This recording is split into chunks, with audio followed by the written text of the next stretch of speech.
मोनसे दुखुनांथाव जाथाय लादाखआव मोनसे दुखुनांथाव जाथाय जादों। सुलुंनि बायदिब्ला रौनिया बादायाव दैनि टेंकि बेरफ्रुनायाव सानै रौनियानि जिउ खहा जादों। खोला लादाखनि नियमा ओनसोलाव बे सोमोनांथाव जाथाया जादों। मिथिनो मोननाय बायदिब्ला मोनसे रौनिया बादायाव दैनि टेंकि बेरफ्रुनायनि जाहोनाव सानै रौनियाफोरनि जिउ खहा जादों। पुलिसआ बे जाथायनि सायाव नायबिजिरनायखौ जागायबाय। नर्थ हान्जानि रौनिया बिथोनगिरि लेफ्टिनेन्ट जेनेरेल सुचिन्द्र कुमारआ मुंख्लंजानाय सानै रौनियाफोरनो मान बावदोंमोन। मख'नो गोनांदि लादाखआव मोनसे गिदिर जाब्रबथाय जादों, जायनि फिथाय महरै सानै जुनियर कमिसन मावख'गिरिया थैदों।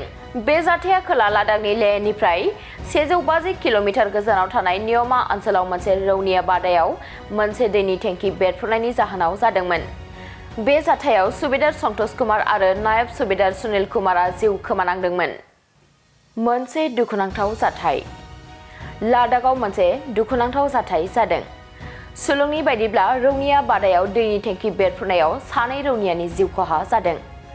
खोला लादाखनि नियमा ओनसोलाव बे सोमोनांथाव जाथाया जादों। मिथिनो मोननाय बायदिब्ला मोनसे रौनिया बादायाव दैनि टेंकि बेरफ्रुनायनि जाहोनाव सानै रौनियाफोरनि जिउ खहा जादों। पुलिसआ बे जाथायनि सायाव नायबिजिरनायखौ जागायबाय। नर्थ हान्जानि रौनिया बिथोनगिरि लेफ्टिनेन्ट जेनेरेल सुचिन्द्र कुमारआ मुंख्लंजानाय सानै रौनियाफोरनो मान बावदोंमोन। मख'नो गोनांदि लादाखआव मोनसे गिदिर जाब्रबथाय जादों, जायनि फिथाय महरै सानै जुनियर कमिसन मावख'गिरिया थैदों। बे जाथाया खोला लादाखनि लेहनिफ्राय 150 किल'मिटार गोजानाव थानाय नियमा ओनसोलाव मोनसे रौनिया बादायाव मोनसे दैनि टेंकि बेरफ्रुनायनि जाहोनाव जादोंमोन। बे जाथायाव सुबेदार संतोष कुमार आरो नायब सुबेदार सुनील कुमारआ जिउ खोमानांदोंमोन। नोंथाङा रेलवे, आसाम पुलिस, बेंक, टेट बायदि सरखारि साख्रि मावनो गोसो दं नामा? एबा नोंथाङा बेफोर बायदि साख्रिनि थाखाय थियारि खालामगासिनो दं नामा? नोंथाङा railway, Assam police, banking, SSC, Assam direct recruitment, TET बायदिनि आनजादखौ खनले होदोंब्लाबो जाफुंसारनायखौ मोननो हायाखै नामा? जुदि नोंथाङा railway, Assam police, banking, SSC, Assam direct recruitment, TET cum recruitment आनजादनि थाखाय थियारी खालामगासिनो दङब्ला नोंथांनि थाखाय लानानै फैदों मोनसे मोजां रादाब। लास्ट ईयर से प्रिपरेशन स्टार्ट किया, बट कोचिंग ज्वाइन करने के बाद ही मेरा एग्जाम क्लियर हुआ। तो मेरा इस साल 3 एग्जाम का प्री क्लियर हुआ। सीएचएसएफ का प्री क्लियर हुआ, फिर आईपीएस पीओ का मेरा प्री क्लियर हुआ है और सीजीएल का भी मेरा प्री क्लियर हुआ है। तो अभी मैं मेंस का प्रिपरेशन कर रहा हूँ।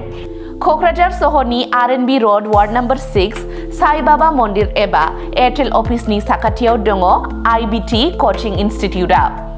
आईबीटी कचिं इनस्टिट्यूटआव banking, SSC, railways, defence, TET आरो गुबुन सरकारि साख्रिफोरनि आनजादनि कचिं होनाय जायो आरो बेनि मुं थिसननाया दासान्दि सोलिगासिनो दङ। आं नाजाथाय मेथ्सफोराव उइकफोर ओमफ्राय दा बाहायनायानो एसे गुबुन जाबाय आरो बाहाय सीए क्लासबो जायो, माने सामफ्राम कारेन्ट एफेयारफोर जानाय, माबा मा जानाय, जिउ मा जानाय बेखौ मोनगोन। ओमफ्राय रिजनिंफोर, इंग्लिश क्लास जोबोद खाथियाव मेरा क्वांट में एक्चुअली खराब था, इसलिए मेरा ज़्यादातर एग्जाम में क्वालिफाई नहीं कर पा रहा था और कॉन्फिडेंट भी नहीं था। जब से मैंने ज्वाइन किया है तब से मैंने क्वांट पे एक्चुअली अभी मैं क्वांट पे अच्छा हूँ और कर भी पा रहा हूँ। तो अभी कॉन्फिडेंट भी हूँ और फैकल्टीज भी बहुत अच्छे हेल्प करते हैं बहुत।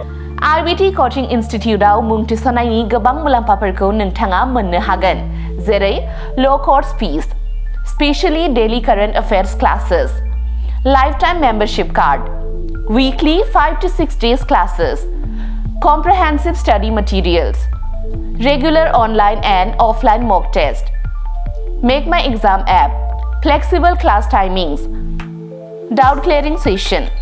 बेफोर गासै सुबिदाफोरखौ नोंथाङा आईबीटी कचिं इनस्टिट्यूटआव मोननो हागोन। अब्ला थाबैनो मुं थिसनदो। आबुङै मिथिनो थाखाय 9387277188 एबा 9101325849 आव सोलोंनो हागोन।